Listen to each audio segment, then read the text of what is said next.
அப்படி திராவிட முன்னேற்ற கழகத்தோடு இணைந்தால் அனைத்து இந்திய அண்ணா திராவிட முன்னேற்ற கழகம் என்பதை இல்லாமல் போய்விடும் என்று நாங்கள் கருத்தை சொன்னோம். இது தவறு, இது வேண்டாம் என்று நாங்கள் சொன்னோம்.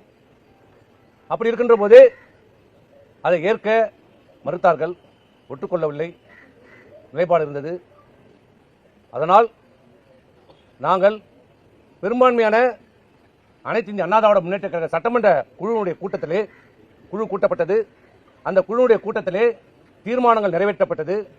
அனைத்து இந்திய அண்ணா திராவிட முன்னேற்ற கழகம் இனி எந்த கூட்டணியிலும் இல்லை. தேர்தலுக்கு முந்தையே இந்த கூட்டணி எந்த கூட்டணியிலும் இப்போது இல்லை. நாங்கள் இப்போது அனைத்து இந்திய அண்ணா திராவிட முன்னேற்ற கழகம் புதிய முடிவை எடுக்க வேண்டும். இந்த கட்சி காப்பாற்றப்பட வேண்டும், புத்துயிர் கொடுக்கப்பட வேண்டும், மீண்டும் அம்மாவுடைய ஆட்சி அமைய வேண்டும், புதிதாக நாம் கூட்டணி அமைக்க வேண்டும் என்ற நிலைப்பாடு எடுத்தோம். அதன்படி தீர்மானத்தின்படி மக்கள் தீர்ப்பை ஏற்று இன்றைக்கு வெற்றி பெற்றிருக்கிற முதலமைச்சராக இருக்கிற தமிழக வெற்றி கழகத்தினுடைய தலைவரை, அந்த ஆட்சியை ஆதரிப்பது என்பது என்று அனைத்து இந்திய அண்ணா திராவிட முன்னேற்ற கழகம் சட்டமன்றத்துடைய கூட்டத்திலே தீர்மானம் நிறைவேற்றப்பட்டு முடிவெடுக்கப்பட்டது.